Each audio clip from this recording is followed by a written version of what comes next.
All right. This is the first session of the 2019 question and answer period for Pop and Nan. The first question is from Paula Wyatt from Waco, Texas, home of Dr. Pepper. Do what? Home of Dr. Pepper. That's where they make Dr. Pepper over there. She wants to ask you, this question's for Pop.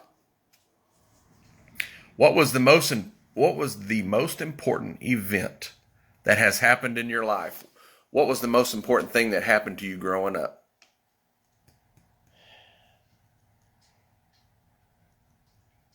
Most important thing for me was to get away from Harley Ridge Road.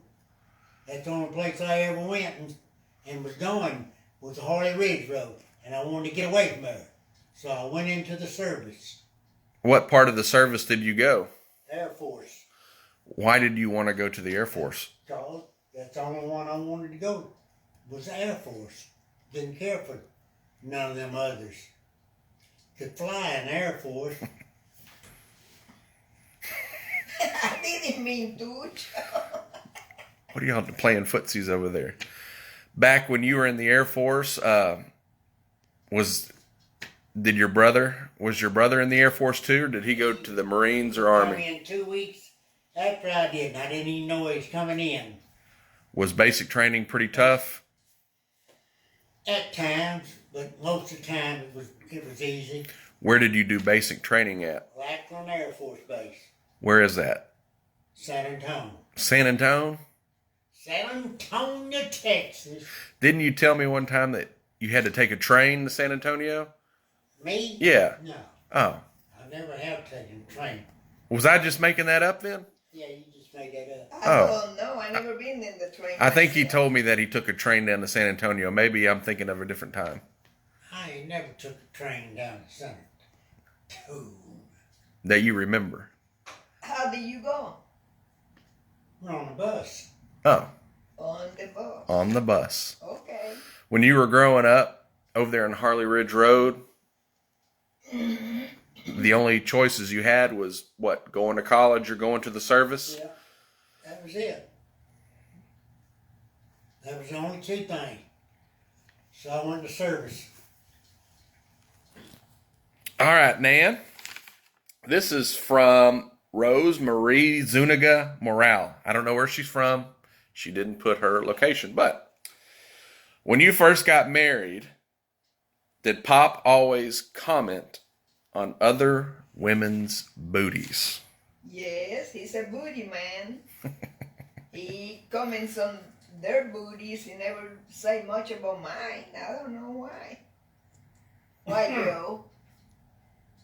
Huh? Right, his booty was real small.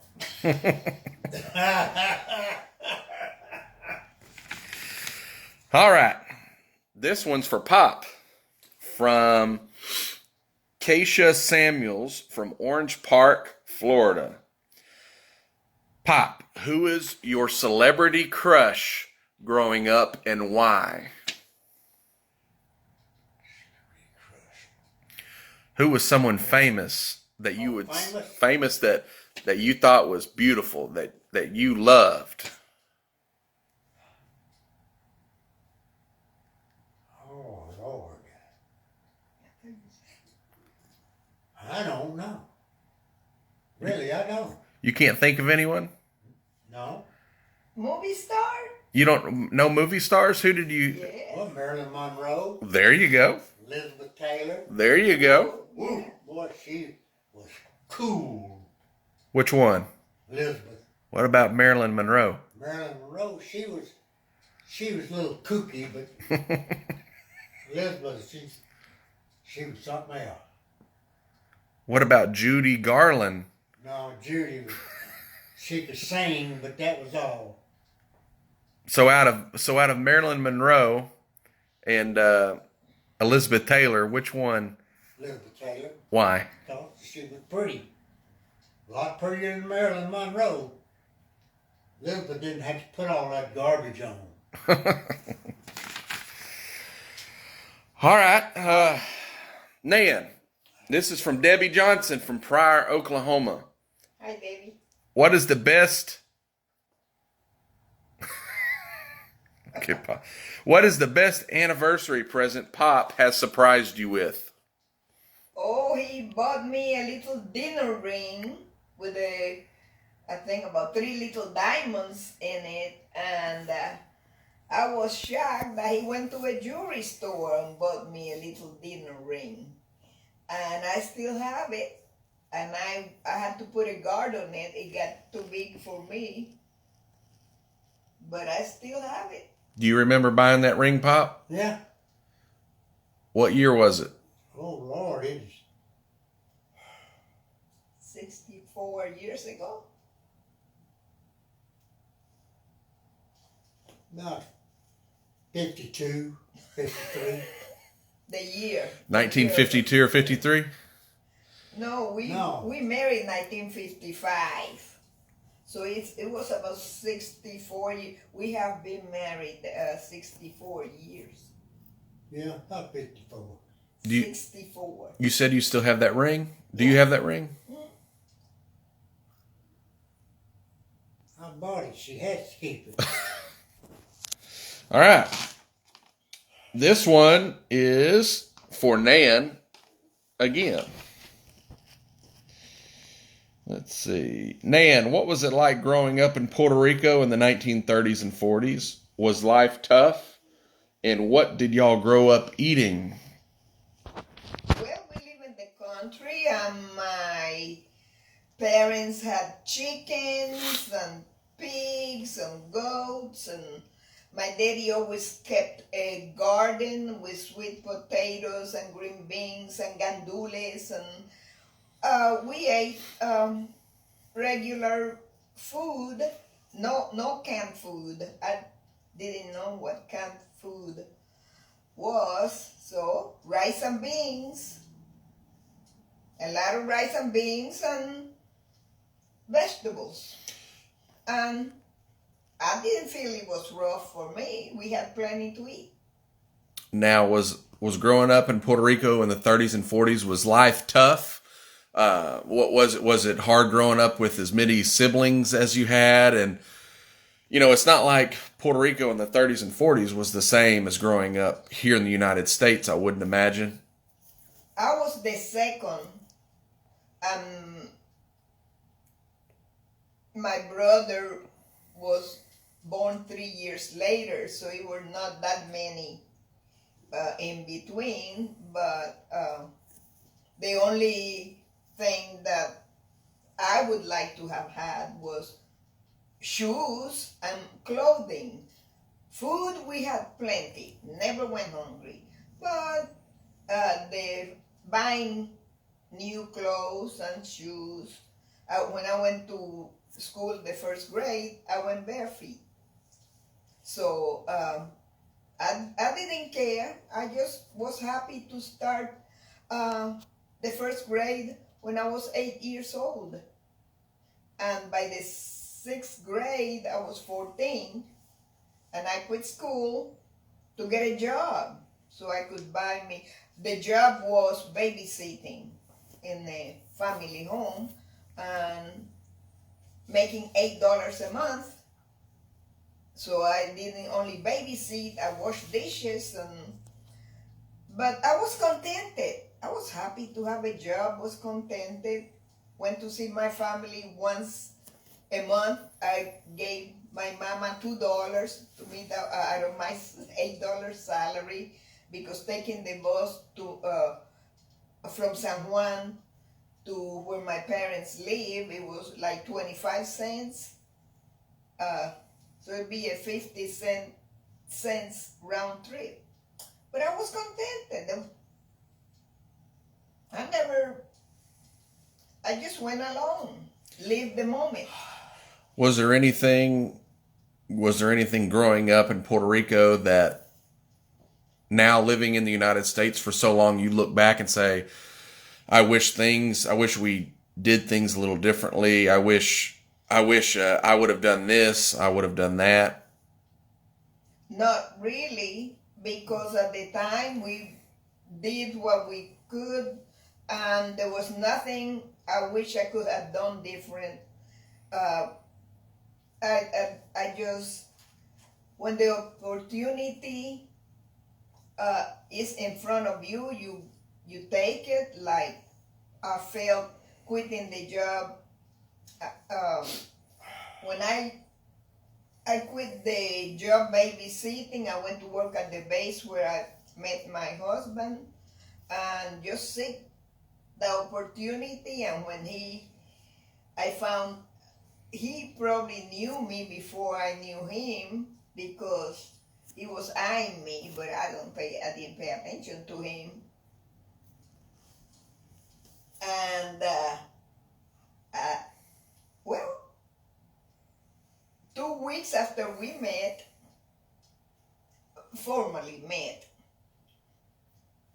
we were married because he was going to be shipped to Lake Charles, Louisiana. And there was an opportunity, and you just grab it and come on. What? We got on a cargo plane. Air Force. Air Force plane, didn't cost nothing. Go right into Shreveport, Louisiana. At Barksdale Air Force Base? Yep. All right.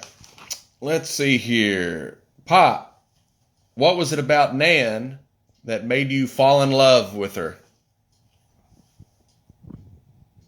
Oh, one of the reasons, because I knew she'd work and wouldn't be laying around the house like a lot of the women are doing.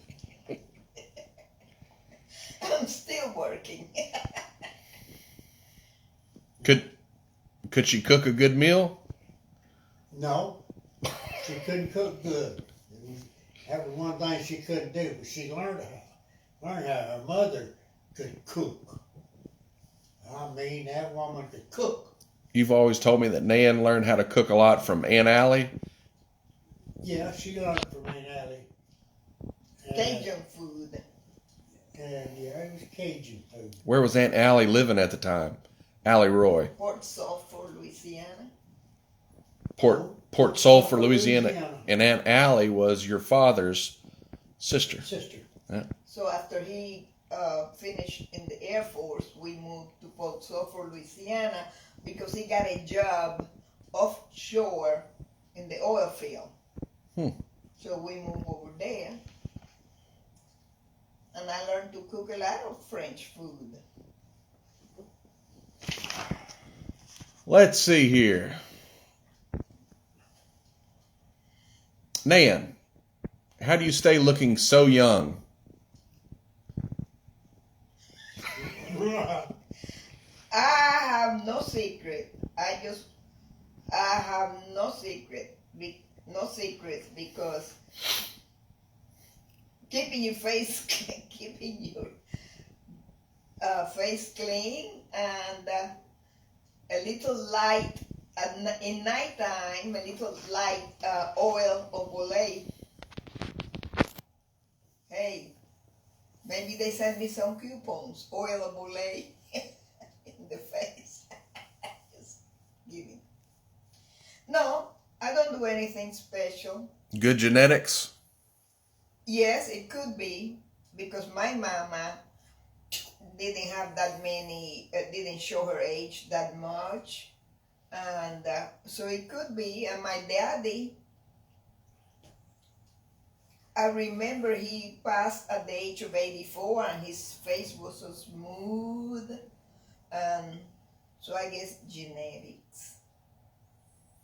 A lot of that mixture between Spanish blood and Taino Indian blood. And the Indian, Castilian. Because all from under my daddy's side, they came from Spain, my ancestors. And some of my mama's side, her mama did. Her mama was green-eyed, redhead. The hair was almost red, and freckle-faced. So I only inherited the freckles. And on your mom's side, that's where the Indian was. the Indian part of my mama's side. Pop, What? this is from a lot of folks. They want to know, why don't you like chicken? Because when I was born on my granddaddy's farm, that's all it was, chicken, chicken, chicken, chicken. And I said, if I ever get away from here, it won't be no, I don't care for chicken. And she'll tell you right now, I don't care for chicken. And you went in the Air Force, huh? Did they have chicken there? Yeah, but I didn't eat I know you ate steaks. it. I didn't eat chicken. What did you used to tell me that you would go through the chow halls and they would be boiling chicken, Yeah. hundreds of pounds of whole chicken, and you'd watch that meat fall off the bone, and Wasn't worth the poop. but you used to eat that chicken and sausage gumbo. What? When I was younger, you used to eat that chicken and sausage gumbo. I didn't eat the chicken. Yeah, I ate you- the gumbo, but not the chicken. Oh, The sausage. he never ate the chicken? No, Mm. Well, never. At Thanksgiving time, do you like turkey? No, I don't. You don't like any yard bird, do you? I don't care for all that kind of stuff. I'm not a turkey fan either. Or a beef. I Nan, like seafood. Nan, this is the last question. This is from a few folks that wanted to know. Why do you continue to teach at the age of 83? What motivates you to keep on teaching when you could easily retire and enjoy more of what life has to offer? What keeps you going? Why do you keep teaching students? I teach students because I'm passing my knowledge, and as long as I'm able to teach and instill in them good advice, I not only teach, I give them good advice so they could have better lives, so they can improve their lives. About if a person comes from another country and they have skills in a particular field, I say, okay, we'll learn the vocabulary, contextualize. Learn the vocabulary that's having to do with the skills you already know. If you're a nurse, learn in English the tools that you use. Whatever, if you're a carpenter, learn so you can be a better worker. So they continue to inspire me. I am living the life I want to live, enjoying it. Every time I get in the classroom, those students, they lift me up, and that's where I want to be. That's what life has to offer for me, and I just welcome it. Is there any part of your teaching that you do for a lot of the immigrants that are coming over that you wish that you would have gotten when you came over to the United States? You had to be pretty much self-taught. You're trying to make their life easier. That's correct. I learned English the hard way when I met my husband. When I met my husband, I barely could speak English, and I had to self-taught. And then after my two little boys started school, I went back to high school. And I started in the second half of the 10th grade, and I finished high school in Spring Hill, and from there I went to college the same summer. I had an appetite for education, for learning, for knowledge, and I still do. And my students, I encourage them, whenever you finish a course, go for another one. Remember what was your dream when you were a child? Just follow that dream. Now you have the opportunity. You're in America. And just even if you go to take one course, each semester, little by little, before you know, you have a career. With a lot of the immigrants that come over that want to better themselves or that have the opportunity to better themselves with college education, do you try to steer them in a direction that will better their future generations down the road, to start doing things the way that will help their family out 10, 15, 20, 30 years down the road? Correct. So they teach their kids teach their kids That's the way exactly that we right. do things here in the United States, to make sure that it's easier for them. That's exactly right. I like to steer them into be sure that whatever you learn, you teach your child. And when your child, it may be in the 5th or 6th grade and they know more English than you do, sit with them and say, what did you learn today? What kind of new word you want to teach me? And that way you can become closer. And if you ask the child to tutor you, and some of them do, I say, I learned this from my son. I didn't know this was happening, and because they learn a lot of things in history, and that keep them family closer. Where all do your students come from? In your 40 plus years of teaching, where have your students come from? Okay, I have students. Some of them came from Russia, from France, from the Ukraine. I have students from Syria, from El Salvador, from Cambodia, from Vietnam, a lot of them from Mexico, from Guatemala. They come from different kinds of different countries, and they come here to learn. And I have some from some that know a little English, but they want to. The cat is little.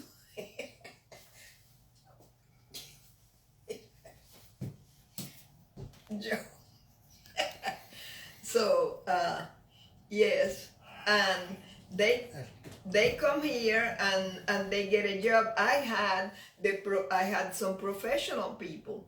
Some of them are dentists and regular cardiologists that come from other countries. I had a cardiologist from Afghanistan. I have 2 dentists from Syria. I have teachers that come from Mexico that come to improve their English. So there's a lot of professional people that come from other countries just to improve their English so they can go back and be a better teacher. Because everyone needs to learn English. You come to this country or you go, English is universal. Wherever you go, there'll be someone speaking English, wanting to speak English. So at least you can communicate with people. Is there anything that you would like to... He ain't gonna close the door while he's using the bathroom? Pop, you ain't gonna close the door while you're using the bathroom? What? You ain't gonna close the door while you're using the bathroom? I don't know how to use the bathroom. Is there anything that you want to tell before we close this segment of question and answer that you want to tell to young students and immigrants coming over to the United States? Give them any words of advice? The first thing you need to do is follow the law. You have to follow the law. Learn, if you're going to drive here, learn the rules. Try to get that book and study so you can get your driver's license. Having a proper ID is very important. Get a work permit and go for it, because when you come here, you came here for a reason. You came here because this is America, where we still have a lot of opportunities for immigrants. Immigrants are welcome here, and we'll give them the opportunity if they're willing to work. And I know once they get their job, they do their best. They're good workers. So. All right. Well, this is the end of the questioning and answering. All right. Where are you going? I'm going to the house. Oh, we're not done yet. Yes, we Joe, Right. Pop, What? where are you going? are. I'm going to the I house. still got 20 more Well, questions. you better keep them. Joe, Hey, do you want to take her with you or leave her here? Let me think just a minute. You can have her. But she can father me. All right. I'll see you in a little bit. All right. Bye. Bye. Come on, Maria.